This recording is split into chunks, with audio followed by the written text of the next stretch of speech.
பாண்டிய மன்னர்கள், முதல் பாண்டியன், இடைப்பாண்டியன், கடைப்பாண்டியன் என்று 3 பாண்டிய மன்னர்களுடைய காலத்திலேயும் இந்த கோவில் மிகவும் வளர்ச்சி பெற்றது.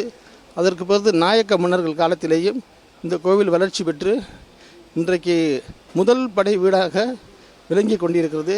இந்த கோவிலே தற்போது சிறு சிறு பிரச்சனைகள்லாம் உருவாகி இருக்கிறது.